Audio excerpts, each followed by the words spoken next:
الحمد لله رب العالمين والصلاة والسلام على سيد الأنبياء والمرسلين وعلى آله وأصحابه وأزواجه وذرياته ومن تبعهم بإحسان إلى يوم الدين. أعوذ بالله من الشيطان الرجيم. بسم الله الرحمن الرحيم. الذين ينقضون عهد الله من بعد ميثاقه ويقطعون ما أمر الله به أن يوصل ويفسدون في الأرض أولئك هم الخاسرون. وقال الله تبارك وتعالى والذين يصلون ما أمر الله به أن يوصل ويخشون ربهم ويخافون سوء الحساب.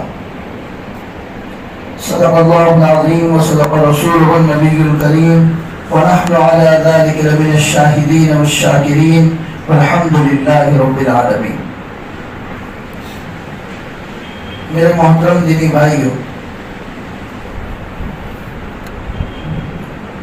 قرآن کریم کی جو دو آیتیں آپ کے سامنے تلاوت کی، اس میں اللہ تبارک و تعالیٰ نے ایک بہت بڑے اور اچھے مضمون کو بیان کیا ہے.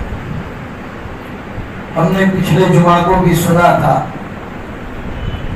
کہ شب برات بڑی مبارک رات ہے اور اللہ اس رات میں عام مغفرت کا اعلان کرتا ہے. سب کو اللہ معاف کرنے کے لیے تیار ہے، لیکن کچھ لوگ ایسے ہیں کہ ان کو اللہ ایسی مبارک رات میں بھی معاف نہیں کرتا. اور جو چیزیں گنوائی تھی کہ کون کون لوگ ہیں کہ اللہ ان کو معاف نہیں کرتا، ان میں سے ایک چیز تھی قطع تعلق کرنے والا، رشتہ داری کو توڑنے والا، معاشرے میں خاندان میں توڑ پیدا کرنے والا. ایسے آدمی کی اللہ ایسی مبارک رات میں بھی مغفرت نہیں فرماتا. قرآن کریم کی جو آیت آپ کے سامنے تلاوت کی، اس میں اللہ فرماتے ہیں وَالَّذِينَ يَنقُضُونَ عَهْدَ اللَّهِ مِن بَعْدِ مِيثَاقِهِ. یہ غلط مضمون ہے. وہ لوگ جو زبان کے پکے نہیں ہیں، وعدہ کر کے اپنے وعدے کو توڑ دیتے ہیں. وعدہ معاہدہ دو آدمیوں کے درمیان کسی بات کو لے کر، لین دین کو لے کر کوئی معاہدہ ہوا ہے اور وہ اس معاہدے کو توڑ دیتے ہیں. اور دوسرا مضمون ہے وَيَقْطَعُونَ مَا أَمَرَ اللَّهُ بِهِ أَن يُوصَلَ. اور اللہ نے جس چیز کو ملانے کا حکم دیا ہے اس کو یہ لوگ توڑ دیتے ہیں. وَيُفْسِدُونَ فِي الْأَرْضِ. اور زمین میں فساد مچاتے ہیں. اولئک هم الخاسرون. یہ اللہ کے یہاں بہت بڑا نقصان اٹھانے والے. تین چیزیں بیان کی. جو لوگ اپنے وعدے کو توڑ دیتے ہیں، رشتہ داری یا خاندان میں قطع تعلق کے کام کرتے ہیں، اور تیسرے جو زمین میں فساد مچاتے ہیں، ایسے لوگوں کے بارے میں اللہ نے فرمایا اولئک هم الخاسرون. یہ لوگ نقصان اٹھانے والے. دوسری آیت جو میں نے آپ کے سامنے تلاوت کی، اس میں اللہ فرماتے والذین یصلون ما امر اللہ به ان یوصل. وہ لوگ جس کو اللہ نے ملانے کا حکم دیا ہے اس کو ملانے کا کام کرتے، رشتے ناطے کو، خاندان کے لوگوں کو ملانے کا کام کرتے. وَيَخْشَوْنَ رَبَّهُمْ. اور اپنے رب کے سامنے کھڑے ہونے سے ڈرتے ہیں کہ یہ دنیا تو ایک دن ختم ہو جائے گی. صحیح حساب کتاب کے لیے تو اس رب ذوالجلال کے سامنے کھڑے ہونا ہے، تو اس رب سے ڈرتے ہیں. وَيَخَافُونَ سُوءَ الْحِسَابِ. اور کل قیامت کے دن حساب دینا ہے. اگر برا حساب نکلا تو اللہ سیدھا جہنم کے اندر بھیجیں گے، تو اپنے برے حساب سے بھی ڈرتے. دو آیتیں میرے بھائیوں میں آپ کے سامنے تلاوت کی. یاد رکھیے، یہ انسانیت جو پوری کائنات کے اندر پھیلی ہوئی ہے، اس میں سب سے زیادہ امپورٹنٹ اگر کوئی ہے تو وہ انسان. کیونکہ اس کے علاوہ یہ آفتاب، ماہتاب، چاند، ستارے، زمین، آسمان، یہ دریا، یہ پیڑ پودے، تمام چیزیں اللہ نے انسان کے لیے پیدا کی۔ اگر انسانی نہیں ہے تو پھر ان چیزوں کی ضرورت ہی کیا ہے؟ ہوائی جہاز کی ضرورت ہی کیا ہے جب انسانی نہیں ہے؟ آسمان سے بارش کے برسنے کی ضرورت ہی کیا ہے جب انسانی نہیں ہے؟ جب اس کائنات میں انسانی نہیں ہے تو اس کے چلنے پھرنے کے لیے زمین کی ضرورت ہی کیا ہے؟ پتا چلا دنیا کی تمام چیزیں انسان کے لیے پیدا کی گئی ہیں۔ کائنات میں سب سے زیادہ امپورٹنٹ اگر اللہ نے کسی کو دیا ہے تو وہ انسان کو دیا ہے۔ اور انسان میں جتنی ایمان کی ضرورت ہے، توحید کی ضرورت ہے اور اسلام کے 5 ارکان کی ضرورت ہے، اتنی اللہ نے انسانیت کو بھی اہمیت دی۔ جس انسانیت کا نعرہ آج دنیا لگاتی ہے بینگ ہیومن کے نام سے،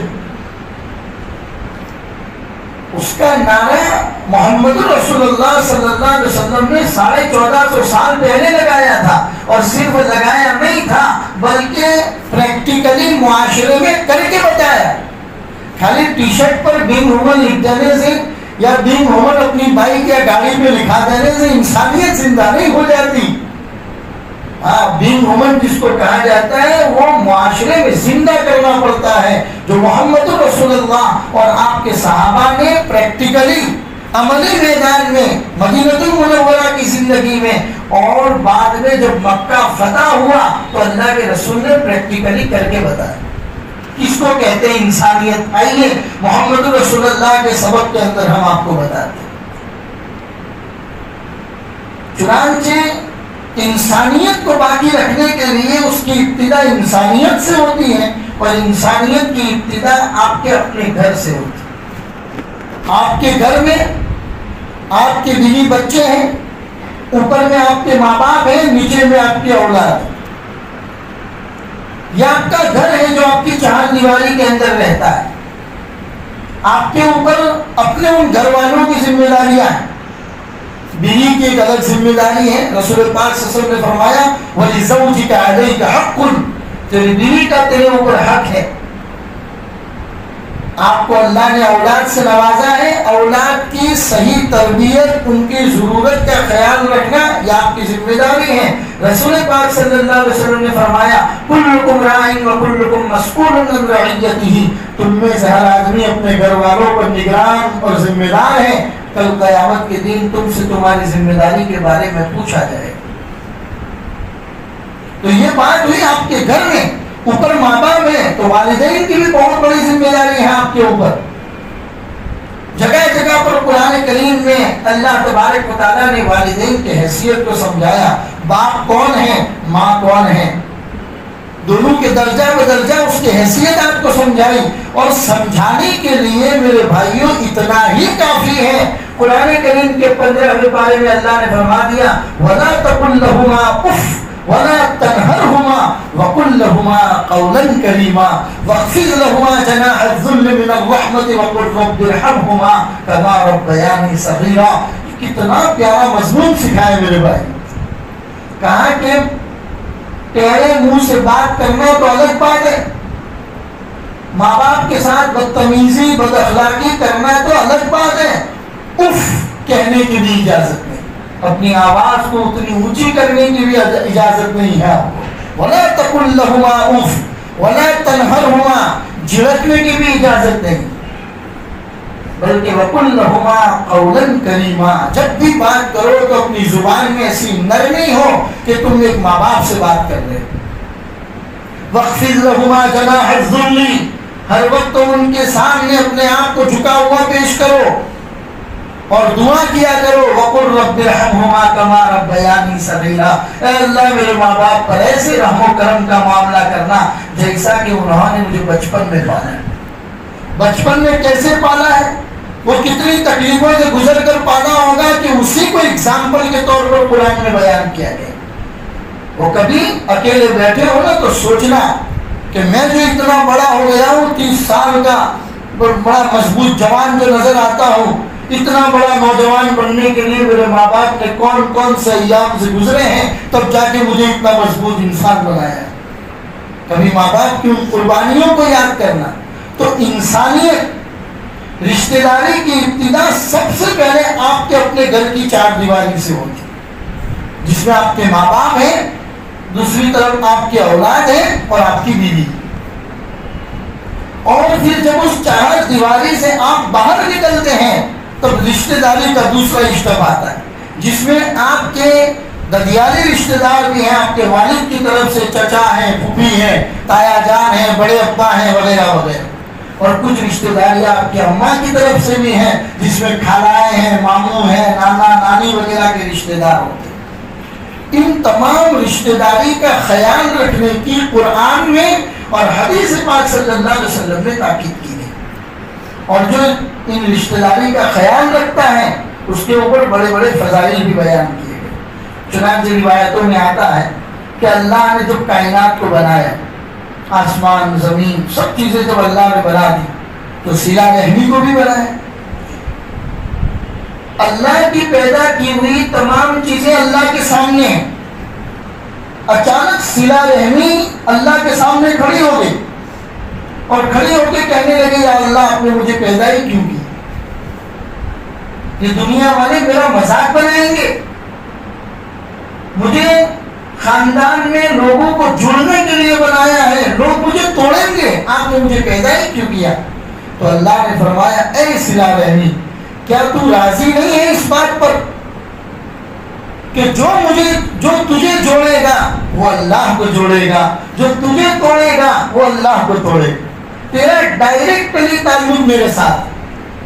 جو خاندان معاشرے میں تجھے توڑنے کا کام کرے گا وہ ڈائریکٹلی اللہ کو توڑنے کا کام کرے گا، اور جو معاشرے میں تجھے جوڑنے کا کام کرے گا وہ ڈائریکٹلی اللہ کو جوڑنے کا کام کرے گا. کیا تو اس بات پر راضی ہے؟ تو صلہ رحمی خوش ہوگی. پھر بخاری شریف کی ایک لمبی روایت میں نبی پاک صلی اللہ علیہ وسلم نے فرمایا، یاد رکھو حدیث قدسی ہے جس میں اللہ خود فرماتے ہیں انا الرحمن انا الرحیم، میں رحمان ہوں میں رحیم ہوں. میں نے صلہ رحمی، یہ رحم کا لفظ میں نے اپنے نام میں سے نکالا ہے. رحمان اور رحیم کے نام میں سے صلہ رحمی کا لفظ اللہ فرماتے میں نے نکالا ہے، لہذا اس کا خیال رکھنا یہ تمہاری ذمہ داری. پتہ چلا خاندان میں جوڑ، بھائیوں میں محبت، ایک دوسروں کے لیے کہیں نہ کہیں اپنی قربانی پیش کرنا، یہ صرف دنیا کے لیے نہیں ہے بلکہ یہ عین شریعت ہے. یہ محمد رسول اللہ صلی اللہ علیہ وسلم کی تعلیمات کا ایک حصہ ہے. حضور کے اوپر حالات کوئی کم نہیں ہے. میرے اور آپ کے آقا محمد رسول اللہ صلی اللہ علیہ وسلم پر 13 سال تک مکہ مکرمہ کے اندر حالات والی زندگی گزاری ہے. میرے بھائی، 2 بچیوں کے طلاق ہو کے گھر میں آئی.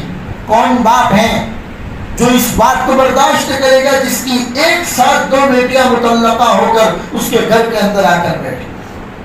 آدمی سوچتا ہے تو رونگٹے کھڑے ہو جاتے ہیں.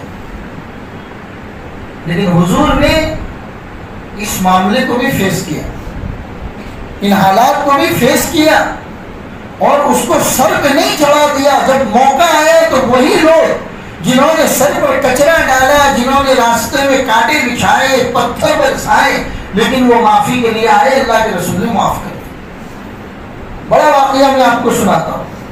نبی پاک صلی اللہ علیہ وسلم کی 4 بیٹیاں، اس میں سے ایک بیٹی کا نام تھا حضرت زینب رضی اللہ تعالی عنہ. وہ جن کے نکاح میں تھی ان کا نام تھا حضرت ابو العاص رضی اللہ تعالی عنہ. بعد میں مسلمان ہوئے، پہلے وہ مسلمان نہیں ہوئے. 13 سال تک اللہ کے رسول مکہ میں رہے، حضرت زینب ان کے نکاح میں ہے، وہ مسلمان نہیں ہوئے. اللہ کے رسول مدینہ ہجرت کر کے تشریف لے گئے، وہ مسلمان نہیں ہوئے، بلکہ اسلام کی پہلی جنگ بدر جو لڑی گئی اس میں وہ دشمنوں کی طرف سے اللہ کے رسول کے سامنے لڑنے کے لیے آئے. اللہ کے رسول کے داماد ہے. حضور نے پہلے ہی فرما دیا تھا کہ آپ میری زینب کو چھوڑ دو، میری زینب کو میرے گھر پہ بھیج دو. اور حضور تعریف بھی فرماتے تھے کہ ابو العاص بڑا بہادر سپاہی. انہوں نے حضرت زینب کو چھوڑ دیا تھا. حضرت زینب اللہ کے رسول کے پاس مدینہ المنورہ میں تشریف لے آئی تھی. بعد میں ایک موقع آیا، حالانکہ کئی موقعوں پر 13 سال تک مکہ المکرمہ میں جن لوگوں نے اللہ کے رسول کو ستایا تھا ان میں ابو العاص بھی تھے. جنگ بدر میں دشمنوں کی طرف سے اللہ کے رسول کے مقابلے میں ابو العاص بھی آئے تھے. جب قید کر دیے گئے تو اس زمانے میں جیلیں تو تھی نہیں، مسجد نبوی میں ستون کے ساتھ قیدی کو باندھ دیا جاتا تھا، اور اللہ کے رسول فجر کی نماز کے بعد فیصلہ فرماتے تھے کہ اس قیدی کے ساتھ کیا سلوک کرنا ہے. یا تو اس کو غلام بنا دیا جاتا یا کچھ روپیہ پیسہ لے کر فدیہ لے کر اس کو چھوڑ دیا جاتا. ابو العاص مسجد نبوی کے ایک ستون کے ساتھ بندھے پڑے ہیں. اللہ کے رسول نے فجر کی نماز پڑھائی. فجر کی نماز کے بعد حضور جیسے صحابہ کی طرف مڑے، ابھی اللہ کے رسول نے فیصلہ نہیں کیا تھا کہ حضرت زینب دروازے سے کہہ رہی یا رسول اللہ میں نے اس قیدی کو اپنی پناہ میں لے لیا. اور میں آپ کو یہاں پر قصے کو روک کر ایک اور اسلام کی عمدہ چیز بتانا چاہتا ہوں. اسلام میں جب پہلے جنگیں ہوا کرتی تھی تو جب ایک سپہ سالار کی جو حیثیت ہوتی تھی کہ وہ کسی کو بھی کافر کو پناہ دے سکتا تھا، اسلام کی یہ خوبی ہے کہ ادنا سا مسلمان ایک کامن مین بھی اگر کسی بڑے سے بڑے دشمن کو بھی اپنے آپ میں پناہ دے دے تو سپہ سالار کو اس کی بات ماننی پڑتی. یہ اسلام کی خوبی ہے. اٹھا لیجیے دنیا کی بڑی بڑی تاریخ، روم امپائر اور بڑے بڑے امپائر دنیا کے اندر گزرے ہیں، کسی کی تاریخ میں انسانیت کو باقی رکھنے کی اتنی پیاری چیز آپ کو کہیں نہیں ملی جو اسلام میں. ایک ادنا آدمی بھی بڑے سے بڑے دشمن کو بھی اگر اپنے گھر میں پناہ دے دے، ارے گھر میں پناہ کی دور کی بات ہے، اتنا بھی بول دے کہ اس آدمی کو میں نے پناہ دے دی ہے تو کوئی بھی آدمی اس کو نقصان نہیں پہنچا سکتا. حضرت زینب نے بھی یہ کیا. پہلے قبل اس کے کہ میرے ابا ابو العاص کو کوئی سزا سنائے، پہلے سے ہی دروازے کی آڑ سے کہنے لگی یا رسول اللہ اس قیدی کو میں نے پناہ دے دی ہے. اللہ کے رسول مسکرائے اور مسکرا کر فرمایا کہ زینب جس کو تم نے پناہ دی ہے اس کو تمہارے ابا نے بھی پناہ دی. ابو العاص اس کے بعد چھوٹ کر مکہ گئے اور مکہ والوں کو جا کر کہا کہ میں تو مدینہ میں ہی مسلمان ہو گیا تھا، لیکن اگر میں اپنا اسلام وہاں ظاہر کرتا تو تم لوگ یہ باتیں کرتے کہ دباؤ کی وجہ سے اسلام قبول کیا ہے. اب میں یہاں تم لوگوں کے بیچ میں کھڑے ہو کر اعلان کرتا ہوں اشہد ان لا الہ الا اللہ واشہد ان محمدا عبدہ ورسولہ. اور سنو اپنے مدینہ جا رہا ہوں، ہے اگر کسی میں ہمت تو میرا راستہ روک کے بتائے. اس کے بعد اللہ کے رسول صلی اللہ علیہ وسلم کتنی مرتبہ منبر پر کھڑے ہو کر ابو العاص کی تعریف کی ہے اور کہا کہ بہترین داماد ہے، اچھے آدمی ہے، اسلام کے عظیم سپاہی. رشتہ داری کوئی چھوٹی موٹی چیز نہیں ہے میرے بھائی. بڑے قسمت والے لوگ ہوتے ہیں جن کو رشتہ داری نصیب ہوتی. اللہ کے ایک نبی گزرے ہیں حضرت زکریا علیہ السلام. ان کے زمانے میں جب دشمن ان کے پیچھے پڑ گیا تو انہوں نے درخت کو کہا تھا کہ یہ درخت اللہ کے حکم سے پھٹ جا، اور وہ اس کے اندر چلے گئے. درخت جب مل گیا اور دشمنوں کو جب پتا چل گیا کہ زکریا علیہ السلام اس درخت کے بیچ میں ہیں تو انہوں نے آری سے درخت کو چیرنا شروع کر دیا. اور جب آری ان کے سر پر پہنچنے والی تھی تو اس وقت ان کے منہ سے جو جملہ نکلا تھا وہ میں آپ کو سنانا چاہتا ہوں. حضرت زکریا علیہ السلام کے منہ سے جملہ نکلا تھا کاش کہ میرا کوئی بڑا خاندان ہوتا تو یہ لوگ مجھ پر اٹیک نہیں کرتے، میرا خاندان آ کے مجھے میرے بیک گراؤنڈ کو مضبوط کرتا. کاش کہ میرا کوئی بڑا خاندان ہوتا. اللہ کو اپنے نبی کی یہ بات اتنی پسند آئی کہ اس کے بعد کسی بھی نبی کو چھوٹے خاندان میں نہیں اتارا. جب بھی کوئی نبی آیا ہے تو اس کا ایک بہت بڑا خاندان ہوا کرتا ہے. پتا چلا خاندان بڑا ہونا یہ بہت بڑی بات ہے میرے بھائی. اس خاندان کو باقی رکھنا یہ ہماری ذمہ داری. آپ دیکھیے ہمارے معاشرے کے اندر چھوٹی چھوٹی باتوں پر بھائی سے برسوں سے بات نہیں کر رہے. منہ چڑھا کر پھر رہا ہے، ملنے کے لیے تیار نہیں ہے، حقوق ادا کرنے کو تیار نہیں ہے، اور جب پتہ لگائیں گے آپ کہ بھائی یہ لوگ کتنے دنوں سے بات نہیں کرتے تو پتہ چلے گا سالوں سے بات نہیں کر رہے. واٹ از یور ریزن بھائی؟ وجہ کیا ہے ان کی؟ وجہ معلوم کرو گے. ایسی چھوٹی چھوٹی وجوہات ہوگی، کوئی عورتوں کی وجہ سے، بچوں کی وجہ سے، اور پتہ چلا کہ سالوں سے بات نہیں کرتے. ارے اللہ کے بندو، کبھی اللہ کے لیے بھی جھک جایا کرو، کیونکہ کل قیامت کے دن مجھے اور آپ کو اللہ کی معافی کی ضرورت ہوگی. تب اللہ بھی دیکھیں گے ہمارے دفتروں کو کہ دنیا میں اس کا سلوک کیا تھا.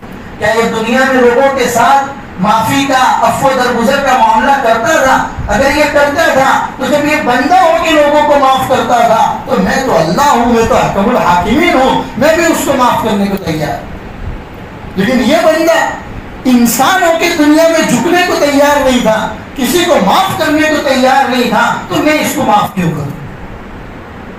محشر کے میدان میں ہم سب کو ضرورت پڑے گی میرے بھائیوں. لہذا دنیا کے حالات میں، دنیا کی زندگی میں درگزر اپنی زندگی کا حصہ بناؤ، معافی اپنی زندگی کا حصہ بناؤ. چھوٹی چھوٹی بات پہ منہ پھلا کر بیٹھ جانا، برسوں تک لوگوں سے بات نہ کرنا، رشتہ داری کو توڑنا، یہ بہت بری چیز ہے میرے بھائی.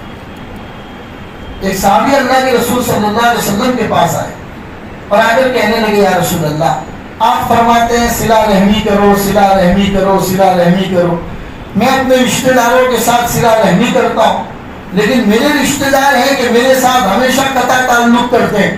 اللہ کے رسول نے فرمایا یہی تو اچھی بات ہے کہ وہ تمہارے ساتھ قطع تعلق کرتے ہیں، تم ان کے ساتھ صلہ رحمی کرو. اور یاد رکھو، اللہ کے رسول فرما رہے صحابی کو، یاد رکھو جب تک تمہارے رشتہ دار تمہارے ساتھ قطع تعلق کرتے ہیں اور تم ان کے ساتھ صلہ رحمی کرتے ہو، تب تک اللہ کی مدد تمہارے ساتھ، تم اللہ کی پناہ میں ہو. تمہارے تمام کاموں کی گارنٹی اللہ نے لے رکھی ہے، تمہاری ضرورتوں کو پورا کرنے کی گارنٹی اللہ نے لے رکھی ہے. لہذا اس کے قطع تعلق کرنے کی وجہ سے تم قطع تعلق نہ کرو، بلکہ تم ان کے ساتھ صلہ رحمی کا معاملہ کرو. پھر اسی صحابی کو اللہ کے رسول نے فرمایا سنو، کچھ چیزیں ایسی ہیں کہ جن کی سزا آخرت میں تو ملے گی ہی ملے گی، اللہ دنیا میں بھی اس کی سزا دیتا ہے. اور ان میں سے دو چیزیں اللہ کے رسول نے گنوائی. ایک، جو دنیا میں ملک میں فساد مچانے کا کام کرتا ہو، اللہ اس کو سزا دنیا کے اندر دیتا ہے. اور ایک وہ آدمی جو رشتہ داری، خاندان کو توڑنے کا کام کرتا ہے، اللہ اس کو دنیا ہی میں سزا دیتا ہے. لہذا میرے بھائیوں، صلہ رحمی یہ اللہ کی پیدا کردہ بڑی محبوب اللہ کی چیز ہے، لہذا اس کو جوڑنا چاہیے. اللہ کے رسول نے فرمایا سل من قطع، تو اس آدمی کے ساتھ بھی صلہ رحمی کر جو تیرے ساتھ قطع تعلق کا معاملہ کرتا ہے. اور اس کی ابتدا میں نے بتایا اپنے خاندان سے کرنی. اللہ کے لیے کبھی کبھی جھک جانا ہے، درگزر کر دینا ہے. دیکھو دنیا میں اللہ اس کا بدلہ آپ کو کیا عطا فرماتا ہے. انسان کبھی کبھی خود محسوس کرتا ہے. آپ بیٹھو گے لوگوں کے پاس تو ایسے واقعات آپ کو سننے کو ملیں گے، وہ کہیں گے کہ مولانا ایسے ایسے حالات بھی آئے لیکن اللہ نے ان حالات سے نکال دیا، پتہ ہی نہیں چلا. میں نے کہا بھائی آپ لوگوں کے ساتھ اچھے معاملے کرتے ہو، اللہ آپ کی حفاظت کے اندر، اسی لیے اللہ نے آپ کو حالات سے نکال دیا. تو صلہ رحمی بہت بڑی چیز ہے. نبی پاک صلی اللہ علیہ وسلم کی دو بیٹیاں یک کے بعد دیگر، ایک کے بعد ایک، حضرت عثمان غنی رضی اللہ تعالیٰ عنہ کے نکاح میں تھی. پہلے ام کلثوم تھی، پھر حضرت رقیہ رضی اللہ تعالیٰ عنہ تھی. جب جنگ بدر ہوئی تو اسلام کی پہلی جنگ تھی، اور اس جنگ میں جو لوگ شریک ہوئے تھے ان کو اللہ تبارک و تعالیٰ نے ایڈوانس میں معاف کر رکھا.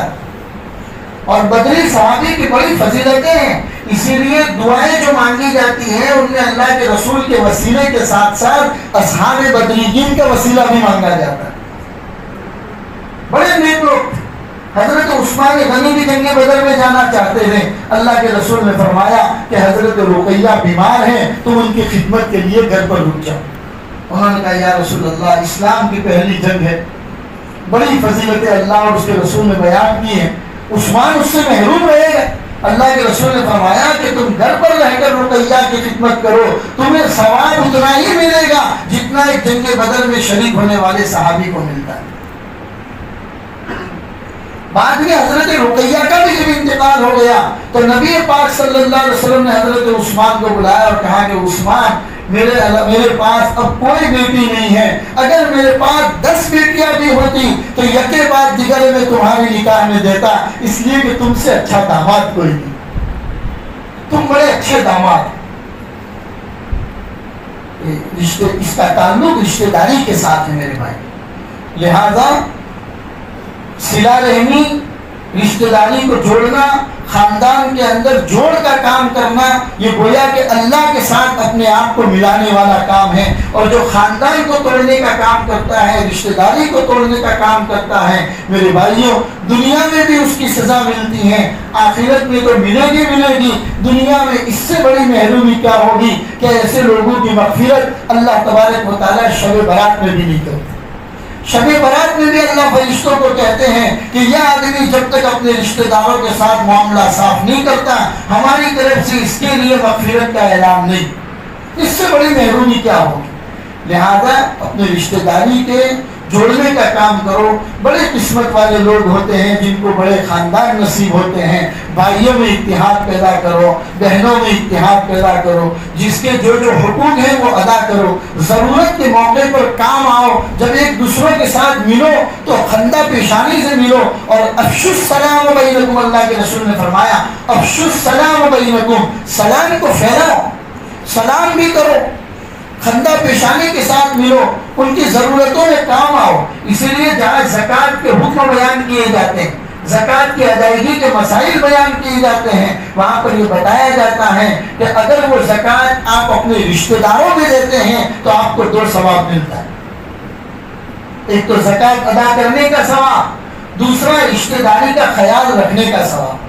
اسی طریقے سے زکوٰۃ کے بارے میں کہا جاتا ہے بڑی چھان بین کر کے آپ اپنی زکوٰۃ کو دو، کہیں ایسا نہ ہو کہ آپ نے اپنی گاڑی کمائی کا 40واں حصہ نکالا اور آپ زکوٰۃ اس آدمی کو دے کر آئے جو زکوٰۃ کا مستحق ہی نہیں تھا۔ رشتہ داری میں اس لیے کہا گیا کہ آدمی اپنے رشتہ داری کے حالات سے واقف ہوتا ہے، اپنے قرب و جوار میں رہنے والے، پڑوسیوں میں رہنے والے بھائی بہن رشتہ داروں میں وہ جانتا ہے کہ کون مستحق ہے اور کون مستحق نہیں ہے۔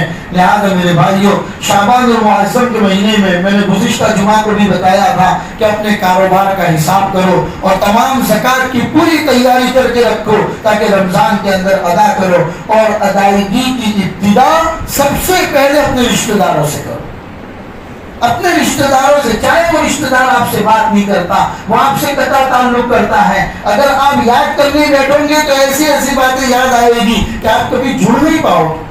لہذا لیٹ گو، معاف کرنے کی عادت رکھو، اور اپنے زکاتوں کی ابتدا، صدقہ اور خیرات کی ابتدا اپنے رشتہ داروں سے کیا کرو، 2 ثواب اللہ تبارک و تعالیٰ عطا فرماتے ہیں۔ اللہ ہم سب کو رشتہ داری کا خیال رکھنے والا، خاندان کو جوڑنے والا بنائے، اور خاندان میں توڑ یا توڑ والی چیزوں میں کھڑے ہونے سے اللہ ہم سب کی حفاظت فرمائے۔ وصلی اللہ علی النبی الکریم وعلی آلہ واصحابہ اجمعین برحمتک یا ارحم الراحمین۔ ضروری اعلان نے کیا تھا کہ ہمارے دار ارکم میں ہر بدھ کو عصر کے بعد قرآن کریم کی تفسیر ہوتی، اور یہ سلسلہ الحمدللہ 2011 میں شروع ہوا تھا۔ آج اس بات کے 12 سال ہو گئے، اور 12 سال میں الحمدللہ ہمارا قرآن مکمل ہو گیا۔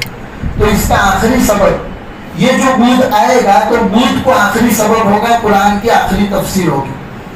تو یہ تفسیر تو عصر کے بعد ہوتی تھی، لیکن یہ جو بدھ کو تفسیر ہوگی وہ ظہر کے بعد رکھی گئی ہے۔ 10 یا 11 منٹ آپ سے قرآن کریم کا آخری سبق ہوگا، اور اس کے بعد 5 منٹ انشاءاللہ بات ہوگی، اور اس کے بعد ٹھنڈے کا انتظام کیا گیا ہے۔ تو آپ لوگ زیادہ سے زیادہ تعداد میں آئندہ بدھ کو ظہر میں پہنچے۔ اللہ ہماری دعاؤں کو اور محنتوں کو قبول فرمائے۔ وصلی اللہ علیہ وسلم۔